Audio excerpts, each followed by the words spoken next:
بسم اللہ الرحمن الرحیم۔ کافیہ کے پہلے باب مبادیات کے سبق نمبر 8 میں خوش آمدید۔ آج کے سبق میں ہم مورب اور مبنی پڑھیں گے اور اس میں خاصیت کے ساتھ مورب کی تعریف پڑھیں گے۔ تو سب سے پہلے آپ عبارت دیکھ لیں، وَهُوَ مُعْرَبٌ وَمَبْنِيٌّ فَالْمُعْرَبُ الْمُرَكَّبُ الَّذِي لَمْ يَشْبَهْ مَبْنِيَ الْأَصْلِ، اور وہ اسم مورب اور مبنی ہے۔ مورب وہ مرکب ہے جو کہ مبنی الاصل کے مشابہ نہ ہو۔ عبارت ہم نے پڑھ دی ہے، ترجمہ ہم نے کر دیا ہے۔ تو آج کے اس سبق کے اندر ہم نے کل 3 باتیں پڑھنی ہیں۔ سب سے جو پہلی بات ہم نے پڑھنی ہے، عبارت کی جو ترکیب ہے اس پر ایک اشکال ہو رہا ہے اور اس اشکال کا پھر ہم نے جواب پڑھنا ہے۔ وہ اشکال کیا ہے وہ آپ پہلے اشکال دیکھ لیں۔ دیکھیں یہ جو ہوا ہے، یہ ہوا ضمیر بنے گی مبتدا، یہ ہوا ضمیر مبتدا، اور مورب اور مبنی یہ معطوف علیہ معطوف مل کر پھر بن جائے گی اس مبتدا کی خبر۔ مبتدا اپنی خبر سے مل کر جملہ اسمیہ خبریہ ہوگا۔ اشکال یہاں پر یہ ہوگا کہ ہوا ضمیر یہ عام ہے اور اسم کی تمام اقسام کو شامل ہے، اور مورب اور مبنی یہ خاص ہیں۔ اور قاعدہ اور اصول یہ ہے کہ خبر کا حمل جب مبتدا پر ہوتا ہے تو خبر مبتدا کے تمام افراد کو شامل ہوتی ہے۔ تو اب اس کا ترجمہ اور مطلب اور مفہوم یہ بنے گا کہ اسم کے تمام افراد وہ مورب بھی ہیں اور مبنی بھی ہیں۔ حالانکہ ایک چیز یا تو وہ مورب ہوگی یا مبنی ہوگی، بیک وقت مورب بھی ہو مبنی بھی ہو، اس میں تو تضاد ہے۔ متضاد چیزیں بیک وقت جمع نہیں ہو سکتی، تو یہ اعتراض کیا جاتا ہے اس کے اوپر۔ اب اس اشکال کا جواب کیا ہے؟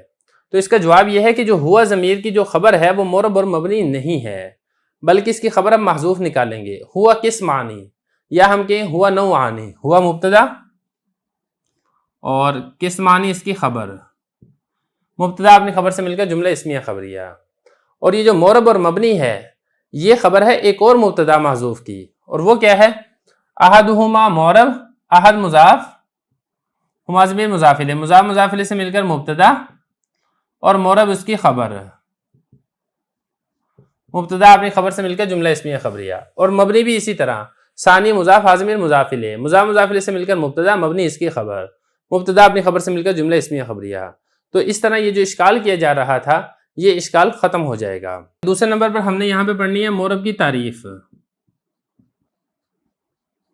اور تیسرے نمبر پر ہم پڑھیں گے مورب کی تعریف میں فوائد و قیود۔ تیسرے نمبر پر ہم یہ پڑھیں گے، لیکن ہم چلتے ہیں ابھی پہلے دوسرے نمبر کی طرف۔ مورب کی تعریف کیا ہے؟ دیکھیں مورب یہ اسم مشتق ہے باب افعال سے، اسم مفعول کا صیغہ بھی بن سکتا ہے اور اسم ظرف دونوں کا صیغہ بن سکتا ہے۔ اعرب یعرب اعرابا، اس کا مطلب ہوتا ہے واضح کرنا کسی چیز کو۔ اور نحویوں کی اصطلاح میں مورب کی تعریف کیا کی گئی ہے؟